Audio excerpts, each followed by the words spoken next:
പ്രിയപ്പെട്ട സുഹൃത്തുക്കളെ, പൊതുപ്രവർത്തകനായിട്ടുള്ള എന്നെ സംബന്ധിച്ചിടത്തോളം വളരെ പ്രധാനപ്പെട്ട ഒരു ദിവസമാണ് ഇന്ന്. അതായത് 2025 ഡിസംബർ 13. ആ ദിവസത്തിൻ്റെ പ്രാധാന്യം എന്താണെന്ന് ചോദിച്ചാൽ, കഴിഞ്ഞ ഒരു 8-10 വർഷക്കാലമായി ഞാൻ നടത്തിക്കൊണ്ടിരിക്കുന്ന ഒരു സമരം, ആ സമരം ഏതാണ്ട് വിജയത്തിലെത്തിയിരിക്കുന്ന ഒരു ദിവസമാണ് ഇന്ന് എന്നതാണ്. എന്ന് പറഞ്ഞാൽ അതിൻ്റെ അർത്ഥം ഞാൻ നടത്തിയ സമരം ആണ് പൂർണ്ണമായും വിജയത്തിലെത്തിയത് എന്നൊന്നും അവകാശവാദം ഉന്നയിക്കാൻ ഞാൻ തയ്യാറല്ല. പക്ഷേ കഴിഞ്ഞ ഒരു 9 വർഷക്കാലത്തിലധികമായി കേരളത്തിൽ ഭരിച്ചുകൊണ്ടിരിക്കുന്ന റൂത്ത്ലെസ് ആയിട്ടുള്ള, ക്രൂരമായിട്ടുള്ള ഒരു ഇടതുപക്ഷ പിണറായി ഭരണത്തിനെതിരെ ഒരു പൊതുപ്രവർത്തകൻ എന്നുള്ള നിലയിൽ ഞാൻ ഓരോ ദിവസവും നടത്തിക്കൊണ്ടിരുന്ന സമരം, എനിക്ക് ആ കാര്യത്തിൽ എനിക്ക് ഈ പറഞ്ഞ പോലെ അർത്ഥശങ്കയ്ക്കിടയില്ലാത്ത വിധം പറയാൻ പറ്റും. ഞാൻ നടത്തിക്കൊണ്ടിരുന്ന ഒരു റിലൻലെസ് ആയിട്ടുള്ള, ഒരു ഇടതടവില്ലാത്ത ഒരു സമരം ഏതാണ്ട് വിജയത്തിലെത്തിയിരിക്കുന്നു. ഏതാണ്ട് ഒരു 98% വിജയത്തിലെത്തിയിരിക്കുന്നു എന്നുള്ള ചാരിതാർത്ഥ്യത്തോടു കൂടിയാണ് ഒരു പൊതുപ്രവർത്തകൻ എന്നുള്ള നിലയിൽ ഞാൻ ഇന്ന് എൻ്റെ പ്രേക്ഷകരുടെ മുന്നിലിരിക്കുന്നത്. ഇന്നത്തെ ദിവസത്തിൻ്റെ പ്രത്യേകത എൻ്റെ പ്രേക്ഷകർക്ക് അറിയാമല്ലോ. ഡിസംബർ 9-ാം തീയതിയും 11-ാം തീയതിയും നടന്ന കേരളത്തിലെ 1000-ലധികം വരുന്ന തദ്ദേശ സ്വയംഭരണ സ്ഥാപനങ്ങളിലേക്കുള്ള തെരഞ്ഞെടുപ്പിൻ്റെ ഫലം ഇന്നാണ് പുറത്തു വന്നിട്ടുള്ളത്. ഞാൻ ഈ വീഡിയോ ചെയ്യുമ്പോഴും ഫലം പൂർണ്ണമായി പുറത്തു വന്നിട്ടില്ല. വീഡിയോ ചെയ്യുന്ന സമയത്തുള്ള കണക്കിൽ വെച്ചിട്ടാണ് ഞാൻ ചില കാര്യങ്ങളൊക്കെ എൻ്റെ പ്രേക്ഷകരോട് പറയാനുള്ളത്. പ്രേക്ഷകർക്ക് അറിയാമല്ലോ, കേരളത്തിൽ 5-6 പഞ്ചായത്ത് തദ്ദേശ സ്വയംഭരണ സ്ഥാപന തെരഞ്ഞെടുപ്പുകൾ നടന്നിട്ടുണ്ട്. അതിൽ ഒരേ ഒരു തെരഞ്ഞെടുപ്പിലാണ് UDF ഇതിനു മുമ്പ് വിജയിച്ചിട്ടുള്ളത്. 2025-ൽ 2010-ൽ അന്ന് ശ്രീമൻ രമേശ് ചെന്നിത്തല KPCC പ്രസിഡന്റ് ആയിരുന്നപ്പോൾ ആണ് UDF ഇതിനു മുമ്പ് തദ്ദേശ സ്വയംഭരണ സ്ഥാപന തെരഞ്ഞെടുപ്പിൽ വലിയൊരു വിജയം നേടിയിട്ടുള്ളത്. ഏതാണ്ട് ഒരു 65-70% തദ്ദേശ സ്വയംഭരണ സ്ഥാപനങ്ങളും അന്ന് രമേശ് ചെന്നിത്തല KPCC പ്രസിഡന്റ് ആയിരുന്നപ്പോൾ അന്ന് UDF നേടുകയുണ്ടായി. അതിനു മുമ്പും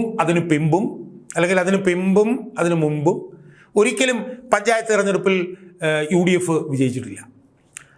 അതിനുശേഷം നടക്കുന്ന നിയമസഭാ തെരഞ്ഞെടുപ്പുകളിൽ പലപ്പോഴും UDF ജയിച്ചിട്ടുണ്ട്. പക്ഷേ പഞ്ചായത്ത് തദ്ദേശ സ്വയംഭരണ തെരഞ്ഞെടുപ്പുകൾ ഏതാണ്ട് CPMൻ്റെ സമ്പൂർണ്ണമായിട്ടുള്ള ഒരു കുത്തകയായിട്ടാണ് ഇതുവരെ നമുക്ക് അനുഭവപ്പെട്ട് പോന്നിട്ടുള്ളത്. കഴിഞ്ഞ ഒരു 3 തെരഞ്ഞെടുപ്പുകളും അവർ തന്നെയാണ് ജയിച്ചത്.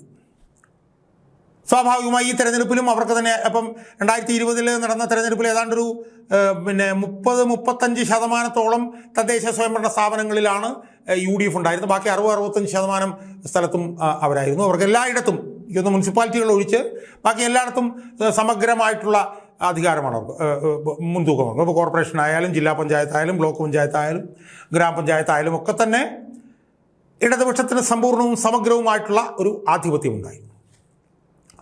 ഇനി ഈ തെരഞ്ഞെടുപ്പിൽ അവർക്ക് തന്നെയായിരുന്നു മുൻതൂക്കം. എന്താ കാരണം? കഴിഞ്ഞ 3 തെരഞ്ഞെടുപ്പായി അവരാണ് അധികാരത്തിലിരിക്കുന്നത്. അവരുടെ ജനപ്രതിനിധികളാണ് ഭൂരിപക്ഷം. അവരാണ് ജനങ്ങളുമായി അടുത്ത് ഇടപഴകിക്കൊണ്ടിരുന്നത്. ജനങ്ങളുടെ വികസന കാര്യങ്ങളിലൊക്കെ ഇടപെട്ട് പ്രശ്നങ്ങൾ പരിഹരിച്ചു കൊണ്ടുപോയിരുന്നത് അവരായിരുന്നു. അതുകൊണ്ട് തന്നെ സംസ്ഥാന തലത്തിലുള്ള വിഷയങ്ങൾ എന്തൊക്കെയാണെങ്കിലും താഴെത്തട്ടിൽ ജനങ്ങളുമായി ഗാഠവും ആഴത്തിലുമുള്ള ബന്ധം പുലർത്തിക്കൊണ്ടിരുന്നത് ഇടതുപക്ഷത്തിൻ്റെയും CPMൻ്റെയും ഒക്കെ ജനപ്രതിനിധികളായിരുന്നു എന്നുള്ളത് കൊണ്ട് തന്നെ ഈ തെരഞ്ഞെടുപ്പിലും അവർക്ക് മുൻതൂക്കം ലഭിക്കും. ചുരുങ്ങിയതൊരു 50-60% ഒരു 50-55% തദ്ദേശ സ്വയംഭരണ സ്ഥാപനങ്ങളിൽ അവർ തന്നെ വിജയിക്കും എന്നതായിരുന്നു പൊതുവിലുള്ള വിലയിരുത്തൽ. അതിനുപരിയായി കഴിഞ്ഞ 10 വർഷമായി സംസ്ഥാന ഭരണം അവരുടെ കയ്യിലായിരുന്നു. കഴിഞ്ഞ ഒക്ടോബർ 29-ാം തീയതി കേരളത്തിൻ്റെ മുഖ്യമന്ത്രി പിണറായി വിജയൻ ദീർഘമായൊരു പത്രസമ്മേളനം നടത്തിയിട്ട് ഏതാണ്ട് 10,000 കോടി രൂപയിലധികം വരുന്ന ആനുകൂല്യങ്ങളാണ് വിവിധ വിഭാഗം ജനങ്ങൾക്ക് ലഭ്യമാക്കേണ്ട. 35 മുതൽ 60 വയസ്സ് വരെയുള്ള സ്ത്രീകൾക്ക് കൊടുക്കുന്ന മാസാമാസമുള്ള ആനുകൂല്യങ്ങൾ, ക്ഷേമ പെൻഷന് വർദ്ധിപ്പിച്ചത്.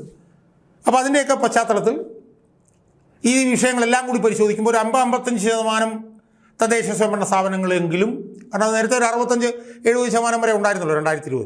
അപ്പോൾ എന്തായാലും ഒരു 50-55% വരെ തങ്ങൾ ജയിക്കും എന്നുള്ള കണക്കുകൂട്ടലായിരുന്നു CPMന് ഉണ്ടായിരുന്നത്. അങ്ങനെ ജയിച്ചു കഴിയുമ്പോൾ ഇത്രയേറെ എതിരായിട്ടുള്ള പ്രചരണ പ്രവർത്തനങ്ങൾ ഞങ്ങൾക്കെതിരെ ഉണ്ടായിട്ടും ഞങ്ങളുടെ ഗവൺമെൻറ്റിനെതിരെയും ഞങ്ങളുടെ പാർട്ടിക്കെതിരെയും വലിയ പ്രചരണം ഉണ്ടായിരുന്നു, ശബരിമലക്കുള്ള ഉണ്ടായിരുന്നു. എന്നിട്ട് പോലും ഞങ്ങൾ 55% സ്ഥലത്ത് ജയിച്ചു എന്ന് പറയാൻ വേണ്ടിയിട്ടുള്ള തയ്യാറെടുപ്പുകളാണ് CPM നടത്തിക്കൊണ്ടത്. പക്ഷേ തെരഞ്ഞെടുപ്പ് ഫലം എന്താ സുഹൃത്തുക്കളെ കാണിക്കുന്നത്? സമഗ്രമായിട്ടുള്ള പരാജയമല്ലേ, സമഗ്രമായിട്ടുള്ള വിജയമല്ലേ UDF നേടിയിട്ടുള്ളത്? സമഗ്രമായിട്ടുള്ള പരാജയം എന്ന് പറഞ്ഞാൽ എല്ലാ തട്ടിലും, തദ്ദേശ സ്വയംഭരണ സ്ഥാപനങ്ങളുടെ എല്ലാ തട്ടിലും പിന്നെ LDF പുറകോട്ട് പോവുകയും UDF മുന്നോട്ട് വരികയും അല്ലേ ചെയ്തിട്ടുള്ളത്. കോർപ്പറേഷൻ ആയാലും മുനിസിപ്പാലിറ്റി ആയാലും ജില്ലാ പഞ്ചായത്തായാലും ബ്ലോക്ക് പഞ്ചായത്തായാലും ഗ്രാമപഞ്ചായത്ത് 5 തട്ടുകളിലും സമഗ്രമായിട്ടുള്ള വിജയം UDF നേടിയിരിക്കുകയല്ലേ സുഹൃത്തുക്കളെ. അത് ശരിക്കും 2010 ശേഷം ആദ്യമായിട്ടല്ലേ ഇത്രയും വലിയൊരു വിജയം അവർ, സമ്പൂർണ്ണമായിട്ടുള്ള സമഗ്രമായിട്ടുള്ള ഒരു വിജയം അവർ നേടുന്നത്. ഞാൻ എൻ്റെ കണക്കുകൾ നമ്മൾ നോക്കിയാൽ നമുക്ക് കാണാൻ കഴിയുന്നത് എന്താ? ഇപ്പോൾ കോർപ്പറേഷൻ എടുക്കൂ, കോർപ്പറേഷൻ എടുത്താൽ 4 സ്ഥലത്ത് UDF, 1 സ്ഥലത്ത് LDF, 1 സ്ഥലത്ത് NDA. ഈ നിലയിലല്ലേ കാര്യങ്ങൾ ഇപ്പോൾ വന്നിരിക്കുന്നത്. കഴിഞ്ഞ തവണ കണ്ണൂർ കോർപ്പറേഷൻ മാത്രമല്ലേ UDFന് ഉണ്ടായിരുന്നത്, ബാക്കി സ്ഥലങ്ങളിൽ മുഴുവൻ CPM ആയിരുന്നില്ലേ? ഈ തെരഞ്ഞെടുപ്പിൽ Thrissur corporation, Ernakulam corporation, Kollam corporation, Ernakulam corporation, Thrissur corporation, ഇത് 3ഉം അവർ പിടിച്ചെടുത്തില്ലേ? ചെറിയ ഭൂരിപക്ഷത്തിനല്ലേ കോഴിക്കോട് കോർപ്പറേഷൻ പിന്നെ നഷ്ടപ്പെട്ടത്. തിരുവനന്തപുരത്ത് എന്താ അവസ്ഥ? തിരുവനന്തപുരത്തെ പിന്നെ NDA അധികാരത്തിലേക്ക് വന്നില്ലേ? തിരുവനന്തപുരത്ത് നമുക്ക് എടുത്ത് നോക്കിയാൽ കാണാൻ കഴിയുന്നത് എന്താ? CPMന് 2020 ബന്ധപ്പെട്ടുകൊണ്ട് 23 സീറ്റാണ് CPMന് നഷ്ടപ്പെട്ടിട്ടുള്ളത്. കഴിഞ്ഞ തവണ 52 സീറ്റ് ഉണ്ടായിരുന്നെങ്കിൽ ഇത്തവണ 29 സീറ്റേ അവർക്കുള്ളൂ. BJP 35-ൽ നിന്ന് 50-ലേക്ക് BJP വന്നു, 15 സീറ്റ് അവർക്ക് കൂടി. UDFന് 10 സീറ്റേ ഉള്ളായിരുന്നു, ഇത്തവണ 20 സീറ്റിലേക്ക് അവർ വന്നു, ഇരട്ടി സീറ്റ് അവർ നേടി. അപ്പോൾ ഏറ്റവും വലിയ തകർച്ച ഉണ്ടായിരിക്കുന്ന ആർക്കാണ്? തിരുവനന്തപുരം കോർപ്പറേഷനിൽ CPMനാണ്. 23 സീറ്റാണ് അവർ തോറ്റിരിക്കുന്നത്. അവർ തോറ്റ സീറ്റുകളിൽ ഭൂരിപക്ഷ സീറ്റുകളിലും UDF ആണ് ജയിച്ചിട്ടുള്ളത്. അപ്പോൾ സമഗ്രമായിട്ടുള്ള ആധിപത്യം കോർപ്പറേഷനിൽ. ജില്ലാ പഞ്ചായത്തിൽ കഴിഞ്ഞ തവണ 1 ജില്ലാ പഞ്ചായത്തോ മറ്റാണ് അവർക്കുണ്ടായിരുന്നത്. എന്നാൽ ഇത്തവണ 7 ജില്ലാ പഞ്ചായത്തുകളിൽ അവർ മുന്നിൽ വന്നിരിക്കുന്നു. 7 ജില്ലാ പഞ്ചായത്തുകളിൽ. അപ്പം ജില്ലാ പഞ്ചായത്തുകളിൽ ഭൂരിപക്ഷം, കോർപ്പറേഷനിൽ ഭൂരിപക്ഷം. ഇനി മുനിസിപ്പാലിറ്റികൾ നോക്കൂ. മുനിസിപ്പാലിറ്റികളെ നോക്കിക്കഴിഞ്ഞാൽ 2020 അവർക്ക് 43 മുനിസിപ്പാലിറ്റികളിൽ അവർ ജയിച്ചിരുന്നുവെങ്കിൽ ഇത്തവണ അവർ 28 മുനിസിപ്പാലിറ്റികളിൽ മാത്രമേ ജയിച്ചിട്ടുള്ളൂ സുഹൃത്തുക്കളെ. 13 മുനിസിപ്പാലിറ്റികൾ അവരുടെ കയ്യിൽ നിന്ന് പോയി. 13 മുനിസിപ്പാലിറ്റികളിൽ കൂടുതൽ അധികാരത്തിൽ UDF വന്നു. 54 മുനിസിപ്പാലിറ്റികളിൽ ഇത്തവണ UDFന് വിജയം നേടാൻ കഴിഞ്ഞു. ഇനി ബ്ലോക്ക് പഞ്ചായത്ത് എടുക്കൂ. ബ്ലോക്ക് പഞ്ചായത്ത് കഴിഞ്ഞ തവണ 108 ബ്ലോക്ക് പഞ്ചായത്തുകൾ ഉണ്ടായിരുന്നു. എന്നാൽ ഇത്തവണ 63 ബ്ലോക്ക് പഞ്ചായത്തുകളിലേക്ക് കുറഞ്ഞിരിക്കുന്നു. എന്ന് പറഞ്ഞാൽ 45 ബ്ലോക്ക് പഞ്ചായത്തുകൾ അവരുടെ കയ്യിൽ നിന്ന് പോയിരിക്കും. ഞാൻ പറഞ്ഞത് ഇപ്പോഴത്തെ കണക്കുകളാണ് ഞാൻ പറഞ്ഞത്. ഇനി കൂടുതൽ UDFന് അനുകൂലമായിട്ടാണ് പോകുന്നത് ആണ് സാധ്യത. ഇപ്പോൾ ഉള്ള കണക്കുകൾ പ്രകാരം 45 ബ്ലോക്ക് പഞ്ചായത്തുകളിൽ അവർ പരാജയപ്പെട്ടിരിക്കുന്നു. ഗ്രാമപഞ്ചായത്തുകൾ എടുത്താലോ? ഗ്രാമപഞ്ചായത്തുകൾ 65-70% കഴിച്ചാൽ 2020 514 ഗ്രാമപഞ്ചായത്തുകളിൽ LDF ജയിച്ചിരുന്നു. 514 ഗ്രാമപഞ്ചായത്തുകളിൽ. എന്നാൽ ഇത്തവണത്തെ അവസ്ഥ എന്താണെന്നറിയാമോ? ഇത്തവണ 349 ഗ്രാമപഞ്ചായത്തുകൾ മാത്രം അവർക്ക് ജയിക്കാൻ കഴിഞ്ഞത്. കഴിഞ്ഞ തവണത്തെ 514-ൽ നിന്ന് ഇത്തവണ 349-ലേക്ക്. എന്ന് പറഞ്ഞാൽ 2020-നെ അപേക്ഷിച്ച് 2025 ആയപ്പോൾ 165 ഗ്രാമപഞ്ചായത്തുകളാണ് അവരുടെ കയ്യിൽ നിന്ന് പോയത്. അതേസമയം UDFിൻ്റെ കയ്യിൽ 2020-ൽ 321 ഗ്രാമപഞ്ചായത്തുകളാണ് ഉണ്ടായിരുന്നുവെങ്കിൽ ഇപ്പം നമ്മൾ നോക്കുമ്പോൾ അവരുടെ കയ്യിൽ ഇപ്പോഴത്തെ കണക്കനുസരിച്ച് 492 ഗ്രാമപഞ്ചായത്തുകളിൽ അവർ വിജയിച്ചിരിക്കുന്നു. എന്ന് പറഞ്ഞാൽ 171 ഗ്രാമപഞ്ചായത്തുകളിൽ അവർ 2020-നെ അപേക്ഷിച്ച് 2025-ൽ അവർ വിജയിച്ചിരിക്കുന്നു. അതുകൊണ്ടാണ് ഞാൻ പറഞ്ഞത് സമഗ്രമായിട്ടുള്ളതാണ് ഈ വിജയം. ഈ വിജയത്തിൻ്റെ വേറൊരു വശം എന്ന് പറഞ്ഞാൽ എന്താ? സാധാരണഗതിയിൽ അടിത്തട്ടിലുള്ള ജനകീയ പ്രശ്നങ്ങളുമായി ബന്ധപ്പെട്ടിട്ടാണ് തദ്ദേശ സ്വയംഭരണ സ്ഥാപനങ്ങളിൽ റിസൾട്ടുകൾ വരാറ്. എന്നാൽ ഈ തവണത്തെ തെരഞ്ഞെടുപ്പിൽ ജനങ്ങൾ അടിത്തട്ടിലുള്ള വിഷയങ്ങൾക്കല്ല പ്രാധാന്യം കൊടുത്തിരിക്കുന്നത്. അവരിത്തവണ തെരഞ്ഞെടുപ്പിൽ വിധി എഴുതിയപ്പോൾ അവർ സംസ്ഥാന തലത്തിലുള്ള വിഷയങ്ങൾക്കാണ് അവർ പ്രാധാന്യം കൊടുത്തത് എന്നതാണ് UDFിൻ്റെ ഈ വിജയത്തിൽ നിന്ന് നമുക്ക് കാണാൻ കഴിയുന്നത്. കാരണം അടിത്തട്ടിലുള്ള വിഷയങ്ങൾക്കായിരുന്നെങ്കിൽ LDFിനായിരുന്നു പ്രാധാന്യം കൊടുക്കേണ്ടിയിരുന്നത്. കാരണം കൂടുതൽ പഞ്ചായത്തുകളും ബ്ലോക്ക് പഞ്ചായത്തുകളും കോർപ്പറേഷനും എല്ലാം LDFിൻ്റെ കയ്യിലായിരുന്നു. അങ്ങനെയായിരുന്നെങ്കിൽ ഇത്തവണയും അവർക്ക് തന്നെയായിരുന്നു ഭൂരിപക്ഷം കിട്ടേണ്ടിയിരുന്നത്. പക്ഷേ ഇത്തവണ അവർക്ക് കൊടുക്കാതെ UDFിന് ഭൂരിപക്ഷം കൊടുത്തു എന്ന് പറഞ്ഞാൽ സംസ്ഥാന തലത്തിലുണ്ടായിരുന്ന വിഷയങ്ങൾ, ശബരിമല കൊള്ളയുമായി ബന്ധപ്പെട്ട വിഷയം, സർക്കാരിൻ്റെ ജനവിരുദ്ധ നയങ്ങളുമായി ബന്ധപ്പെട്ടിട്ടുള്ള വിഷയം, പിണറായി വിരുദ്ധത, ഇതിൻ്റെയൊക്കെ അടിസ്ഥാനത്തിൽ സംസ്ഥാനതല വിഷയങ്ങൾക്ക് പ്രാധാന്യം കൊടുത്തതുകൊണ്ടാണ് എല്ലാ തട്ടിലും 2020 അപേക്ഷിച്ച് 2025 UDFിന് വലിയ ഭൂരിപക്ഷം അവർക്ക് നേടാൻ കഴിഞ്ഞത് എന്ന് നമുക്ക് കാണാൻ കഴിയും. അവസാനമായ ഒരു കാര്യം കൂടി എനിക്ക് സൂചിപ്പിക്കാനുള്ളത്, CPMൻ്റെ അടിത്തട്ടിലുള്ള വോട്ടർമാർ, CPMൻ്റെ അടിത്തട്ടിലുള്ള അണികൾ അവർ വ്യാപകമായി ഇത്തവണ UDFിന് വോട്ട് ചെയ്തിരിക്കുന്നു എന്ന് നമുക്ക് കാണാൻ കഴിയും. അത് ഏത് തലത്തിലെടുത്ത് നമ്മൾ നോക്കിക്കഴിഞ്ഞാൽ അതിലേറ്റവും പ്രധാനം തിരുവനന്തപുരം തന്നെയാണ്. 52 സീറ്റ് 2020 ഉണ്ടായിരുന്നെങ്കിൽ ഇപ്പോൾ അത് 29 കുറഞ്ഞിരിക്കുന്നു. UDF 10 നിന്ന് 20 ആയിരിക്കുന്നു. UDF ജയിച്ച ഏതാണ്ട് 90% സീറ്റുകളും CPMൽ നിന്ന് അവർ പിടിച്ചെടുത്തതാണ് എന്നാണ് നമുക്ക് മനസ്സിലാക്കേണ്ടത്. UDFിൻ്റെ സീറ്റ് അവരെ ഇരട്ടിയാക്കിയിരിക്കുന്നു. അവർക്ക് അധികാരത്തിലേക്ക് വരാൻ കഴിഞ്ഞില്ല, പക്ഷേ അവർ ഈ സീറ്റ് ഇരട്ടിയാക്കിയിരിക്കും. ആ സീറ്റിൽ എനിക്ക് തോന്നുന്നു 20 സീറ്റിൽ ഏതാണ്ട് ഒരു 10-16 സീറ്റുകൾ അവരെ CPMൻ്റെ സീറ്റുകളാണ് പിടിച്ചെടുത്തത് എന്നാണ് നമുക്ക് കിട്ടുന്നത്. അപ്പോൾ CPMൻ്റെ അണികൾ വ്യാപകമായി UDFിന് ഇത്തവണ വോട്ട് ചെയ്തിരിക്കുന്നു എന്നുള്ളത് ഒരു പ്രധാനപ്പെട്ട വിഷയം. ഇനി തീരുന്നതിനും എനിക്ക് പറയാനുള്ളൊരു കാര്യം, BJPക്കും വലിയ തോതിലുള്ള മുന്നേറ്റമൊന്നും ഉണ്ടായതായി നമുക്ക് കാണാൻ കഴിയുന്നില്ല. അവർക്ക് തിരുവനന്തപുരത്ത് അവർ അധികാരത്തിലേക്ക് വന്നു എന്നുള്ളത് ഒരു വസ്തുത തന്നെയാണ്. അതാണ് അവരുടെ ഏറ്റവും ഉജ്ജ്വലമായിട്ടുള്ള നേട്ടം എന്ന് പറയുന്നതിൽ എനിക്ക് ആരും മടിയില്ല.